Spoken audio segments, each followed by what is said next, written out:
Good afternoon everyone. तो कल की अवधि में हमने क्या किया था? संज्ञा संज्ञा की परिभाषा और उसके भेदों को हमने क्या किया था? कल की अवधि में चर्चा किया था। तो चलिए बच्चों, आज क्या करते हैं और संज्ञा के बारे में जानते हुए क्या करेंगे, उनके भेदों को जानेंगे। तो कल हमने देखा था संज्ञा की परिभाषा को, और एक बार मैं क्या करती हूँ आपको संज्ञा की परिभाषा सुनाती हूँ। देखिए, किसी व्यक्ति, वस्तु, स्थान या भाव को जो बोध कराते हैं उनको संज्ञा कहते हैं। कल की अवधि में हमने परिभाषा जानी थी। तो संज्ञा में 5 भेद हैं। कुल मिलाकर कितने भेद हैं? 5 भेद हैं। मगर हिंदी व्याकरण में पहले 3 भेद थे। अंग्रेजी व्याकरण के प्रभाव से इसमें 2 और संज्ञा क्या हुए हैं? सम्मिलित भेद सम्मिलित हुए हैं। तो कुल मिलाकर 5 भेद माने जाते हैं। तो पहला है व्यक्तिवाचक संज्ञा, तो दूसरा है जातिवाचक संज्ञा, तीसरा है भाववाचक संज्ञा और चौथा है समूहवाचक संज्ञा और पांचवा है द्रव्यवाचक संज्ञा। तो बच्चों, आपको संज्ञा के भेद कितने पता चल गया ना, और संज्ञा की परिभाषा भी आपको समझ में आ गई। तो मैंने यहाँ पर कुछ उदाहरण लिखे हुए हैं। संज्ञा को क्या करना है? हमें स्थानों में भरना है। तो पहला देखिए, देश जंगल का राजा है। तो जंगल का राजा किसे कहते हैं? शेर को कहते हैं। तो शेर क्या हो गया? संज्ञा है ना, शेर नाम है ना। तो शेर क्या है? जंगल का राजा। शेर जंगल का राजा है। तो शेर क्या है? संज्ञा है। तो चलिए, गन्ने में ग्यास होती है। तो गन्ना कैसा होता है? मीठा होता है ना। तो मिठास, ये क्या है? भाव। भाव को क्या कर रहा है? व्यतीत कर रहा है। गन्ने में मिठास होती है।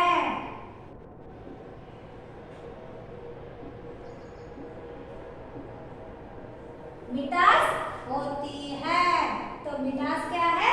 भाव, जिसे व्यक्त करते हैं मगर हमें दिखाई नहीं देता है। क्या भूख प्यास, छोटा मोटा, ये क्या है? भूख प्यास, ये हमको आंखों में दिखाई नहीं देती है। प्यार, प्रेम, क्रोध, ये क्या करते हैं? व्यक्त करते हैं। भाव को क्या करते हैं? व्यतीत करते हैं। तो अगला देखिए, मैं डैश पढ़ती हूँ। मैं डैश पढ़ती हूँ। मैं किताब पढ़ती हूँ। किताब क्या है? एक वस्तु का नाम है। समझ में आ रहा है?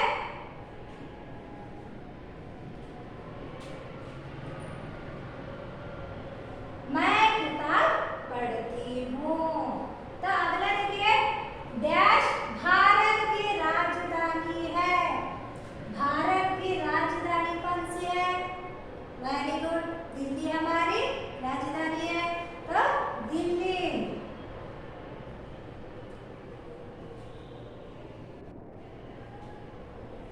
दिल्ली भारत की राजधानी है। दिल्ली क्या सूचित कर रहा है? स्थान को सूचित कर रहा है, जगह को सूचित कर रहा है ना।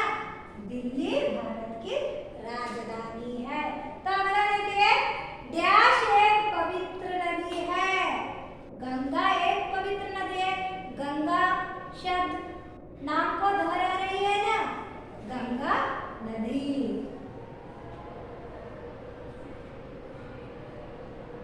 तो हमने वाक्य को जाना था, परिभाषा को जाना था। किसी व्यक्ति, वस्तु, स्थान के नामों को जो बोध कराती है, भाव को बोध कराते हैं, उसे संज्ञा कहते हैं। तो बच्चों को संज्ञा के बारे में समझ में आ गया, उसके उदाहरण को आपने समझा ना। तो चलिए, अब हम क्या करते हैं? संज्ञा के भेद। मैंने बताया संज्ञा के 5 भेद होते हैं। तो एक एक को क्या करेंगे? हम जानेंगे। तो पहला भाव है संज्ञा में भेद है व्यक्ति वाचक संज्ञा।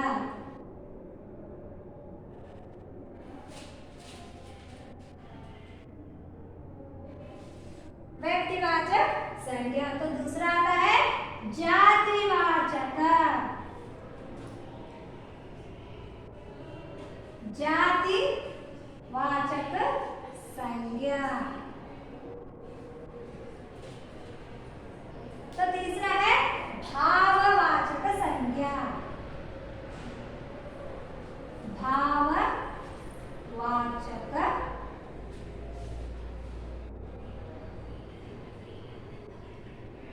संज्ञा। तो तीन भेदों को हमने देखा, मैंने बताया अंग्रेजी व्याकरण के प्रभाव से इसमें और दो भेद क्या हुए, सम्मिलित हुए हैं। तो द्रव्यवाचक संज्ञा। तो चौथा है द्रव्यवाचक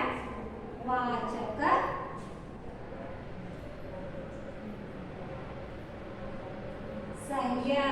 तो आखिरी है समूहवाचक संज्ञा। समूहवाचक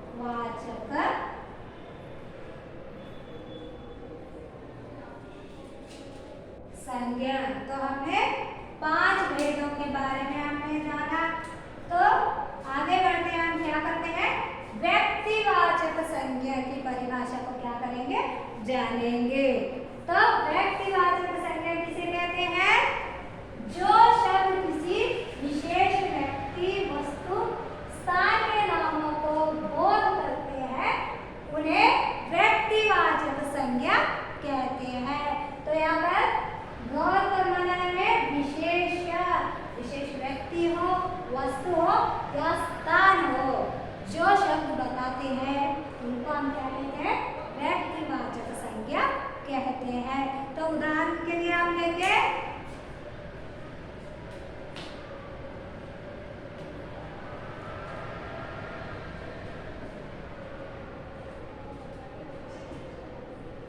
रमेश। रमेश क्या है, व्यक्ति का नाम है ना, तो व्यक्ति का नाम।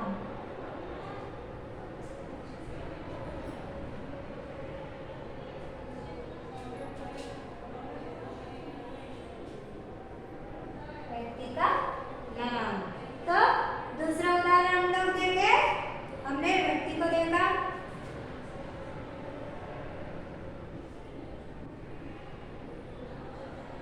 आगरा। आगरा क्या है, स्थान का नाम है, विशेष स्थान का नाम दिया है आगरा।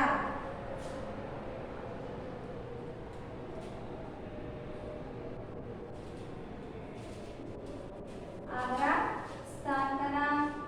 तो चलिए, हमने देखा रमेश व्यक्ति का नाम, आगरा स्थान का नाम, रामायण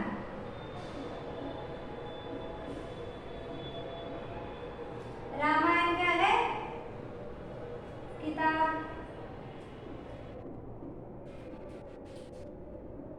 किताब का नाम हो गया। यह क्या है, रामायण एक किताब का नाम है। वहां पर हम अलग उदाहरण में क्या कर सकते हैं, गीता, बाइबल, उनको भी हम क्या कर सकते हैं, देख सकते हैं। तो ये क्या है, किताब का नाम। तो ताजमहल,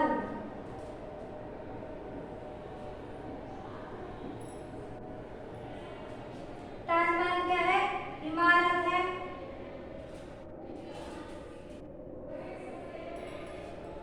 इमारत का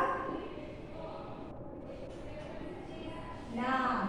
तो वस्तु में हमने देखा इमारत, और स्थान में हमने देखा आगरा, रामायण, किताब। तो यह सभी क्या कहलाते हैं, व्यक्तिवाचक संज्ञा कहलाते हैं। तो चलिए दूसरे भेद के बारे में हम चर्चा करेंगे, जातिवाचक संज्ञा। तो जातिवाचक संज्ञा दूसरा भेद है जातिवाचक संज्ञा।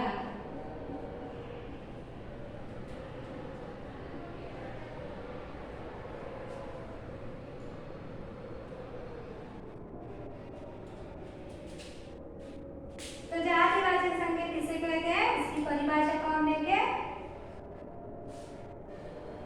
किसी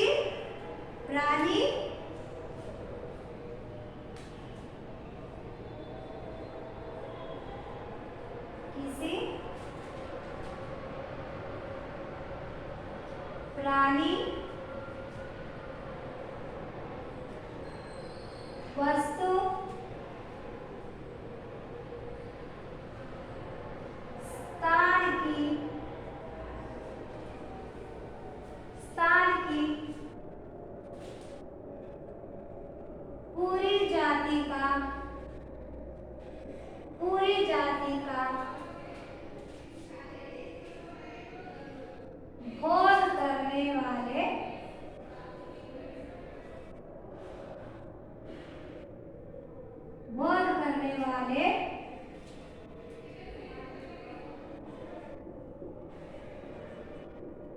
शब्दों को जातिवाचक संज्ञा कहते हैं। जातिवाचक संज्ञा कहते हैं। तो जातिवाचक संज्ञा किसे कहते हैं, इसकी परिभाषा आपको समझ में आ गई। तो और एक बार परिभाषा में दोहराती हूँ। तो देखिए, किसी प्राणी, वस्तु, स्थान की पूरी जाति का जो बोध कराते हैं उन्हें क्या कहते हैं, जातिवाचक संज्ञा कहते हैं। उदाहरण के लिए हम देखते हैं,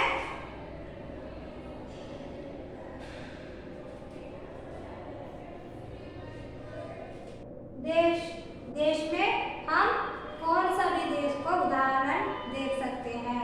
हमारे देश में क्या है, बहुत सारे देश है, सिर्फ भारत ही नहीं, हमारे अलग अलग दूसरे देश भी हम देखते हैं ना, चाहे वो पाकिस्तान हो, अफगानिस्तान हो, पंजाब शहर में आता है।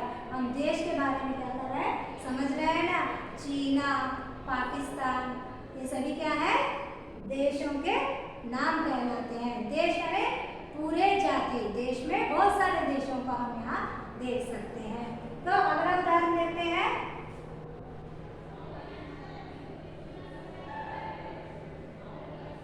पुस्तक।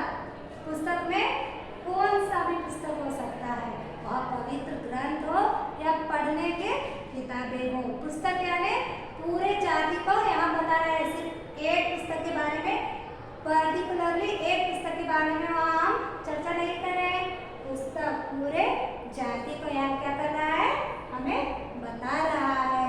तो चलिए देखते हैं, अगला उदाहरण देखते हैं, नदी। नदी, अनेक सारे नदियाँ मिली हुई है, वह कावेरी हो, गोदावरी हो, सरस्वती हो, नर्मदा हो, कौन सी भी नदी हो, मगर वहाँ पूरे नदी के जाति को क्या कर रही है, हमें सूचित कर रही है।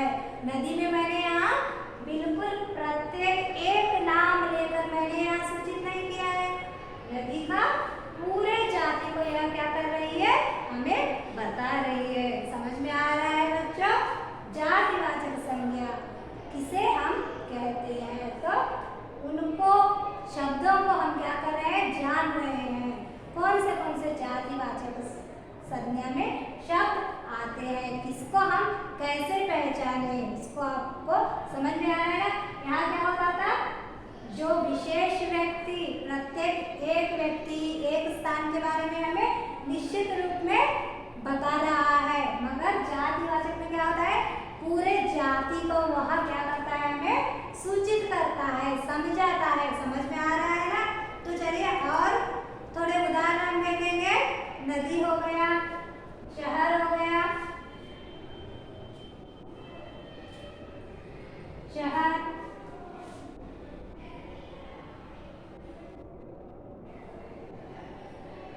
मनुष्य। तो ये सभी क्या है, जातिवाचक संज्ञा कहते हैं। शहर में हम पंजाब, गुजरात, आसाम, सिक्किम, ये सभी क्या होते हैं, शहर के नामों में हम क्या देखते हैं, बहुत सारे शहरों को हम देख सकते हैं। मुंबई, कोलकाता, मद्रास, ये सभी क्या है, शहर के अलग अलग शहर के नाम हैं। मगर शहर क्या हमें बता रहा है, पूरे शहरों को बता रहा है, सिर्फ एक शहर को नहीं बता रहा है, पूरे शहरों को, जाति को क्या कर रहा है, वह बता रहा है। मनुष्य, मनुष्य भी क्या है, यह जाति में आता है। जाति में हम मनुष्य लोगों में अनेक तरह के प्रकार को हम देखते हैं, वह पुरुष भी हो सकता है, महिला भी होती है, सभी लोगों को मिलाकर, बच्चे हो, बड़े हो, ये सभी क्या होते हैं, मनुष्य जाति को दोहराते हैं।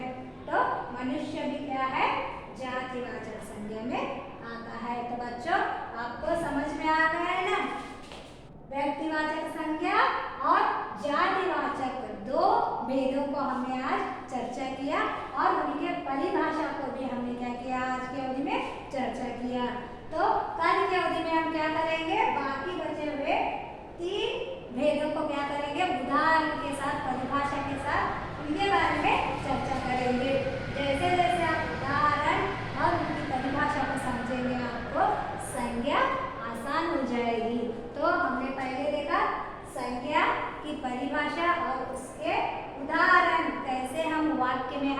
क्या कर सकते हैं, उदाहरण को हम देखते हैं। तो उदाहरण में हमने देखा शेर, नाम और मिठास, भाव और किताब। वस्तु का नाम मैंने बताया पहले, कौन सा भी वस्तु हो सकता है, मेज, कुर्सी, किताब, पेन, मार्कर, ये भी क्या है, वस्तु है ना। मैंने वाक्य में आपको बताया था किसी व्यक्ति, वस्तु, स्थान या भाव को बोध कराने वाले शब्दों को क्या कहते हैं, संज्ञा कहते हैं। हम हर तरफ देखते हैं, हर एक चीज का कोई ना कोई नाम रहता है। बिना नाम के कोई भी वस्तु या चीज होती है, आपने कहीं देखा है, हर एक वस्तु को हम क्या करते हैं, नाम से ही पुकारते हैं ना। तो आसान भाषा में आपको समझाना है संज्ञा किसे कहते हैं, तो नाम को ही क्या कहते हैं, संज्ञा कहते हैं। उसमें स्थान आए या भाव आए, किसी वस्तु का नाम आए, नाम को हम क्या कह सकते हैं, संज्ञा कह सकते हैं। समझ में आ गया ना बच्चों। तो दिल्ली स्थान का नाम, एक स्थान का नाम हमको बता रही है, गांव का नाम, शहर का नाम वह सूचित कर रही है। तो गंगा, गंगा एक पर्टिकुलर नदी का नाम लिया गया है। प्रत्येक हमें क्या किया है, गंगा कह के गंगा नदी को ही क्या किया है, हमें यहाँ पर वाक्य में देखा है। तो बच्चों आपको संज्ञा के बारे में पता चल गया और संज्ञा के भेद के बारे में मैंने बताया। संज्ञा में 5 भेद है। कौन कौन से भेद है आपने यहाँ चर्चा किया। तो 5 भेद कौन से है, व्यक्तिवाचक संज्ञा, दूसरा है जातिवाचक संज्ञा, तीसरा है भाववाचक संज्ञा, तो चौथा है द्रव्यवाचक संज्ञा, समूहवाचक संज्ञा। तो ये क्या है, संज्ञा के 5 भेद है। मैंने बताया आपको ध्यान में रखना है, 3 भेद थे अंग्रेजी व्याकरण से क्या हुए हैं, 2 प्रभाव, उनके प्रभाव से ये दोनों क्या हो गए हैं, 2 भेद और संज्ञा में मिल गए हैं। तो क्या है, द्रव्यवाचक संज्ञा और समूहवाचक संज्ञा। इनको कुल मिलाकर संज्ञा के भेद हम 5 जानते हैं। तो 5 भेद आपको समझ में आ गए। तो पहले व्यक्तिवाचक संज्ञा, इसके बारे में हमने चर्चा किया। व्यक्तिवाचक संज्ञा किसे कहते हैं, जो शब्द किसी विशेष व्यक्ति, स्थान, वस्तु के बारे में बोध करते हैं, उन्हें क्या कहते हैं, व्यक्तिवाचक संज्ञा। किसी विशेष, विशेष में हमें क्या करना है, ध्यान देना है, विशेष व्यक्ति हो, वस्तु हो या स्थान को वह समझा रहा है, तो उसे हमें क्या समझना है, व्यक्तिवाचक संज्ञा समझना है। तो दूसरा है जातिवाचक संज्ञा। जातिवाचक में हमें क्या याद रखना है, जाति, पूरी जाति को जो शब्द हमें समझाते हैं, उनके बारे में बताते हैं, उसे हम क्या कहते हैं, जातिवाचक। चाहे प्राणी के जाति हो, वस्तु के जाति या स्थान का पूरा हमें ग्रुप के बारे में बता रहा हो, वह क्या होता है, जातिवाचक संज्ञा कहलाता है। उदाहरण में हमने देखे देश, बहुत सारे देशों को हमने ये किया, प्रत्येक एक देश का नाम यहाँ पर नहीं दिया गया है। पुस्तक, प्रत्येक एक पुस्तक का नाम यहाँ पर नहीं दिया गया है। नदी, शहर, मनुष्य, ये सभी क्या है, जातिवाचक संज्ञाएं हैं। तो बच्चों समझ में आ गया ना। तो हमें आसानी से समझने के लिए क्या करना है, उदाहरण के लिए मैं पुस्तक को आपको समझाती हूँ। देखिए, मैंने आज रामायण पढ़ा। तो रामायण, मैंने प्रत्येक रामायण शब्द को मैंने शब्द को दिया, रामायण पवित्र ग्रंथ है, तो वह क्या सूचित करता है, व्यक्तिवाचक। अगर वाक्य में मैंने किताब पढ़ी, किताब किसे सूचित करता है, जाति। वह कौन सा पुस्तक, वहाँ पर मैंने नहीं बताया है। तो समझ में आ गया, व्यक्तिवाचक और जातिवाचक को हमें कैसे पहचानना है। तो चलिए बच्चों, हम क्या करते हैं, आज की अवधि को यहीं पर समाप्त करते हैं। कल की अवधि में हम क्या करेंगे, और पूरे उदाहरणों के साथ क्या करेंगे, इनके भेदों को चर्चा करेंगे। तो तब तक के लिए बच्चों धन्यवाद।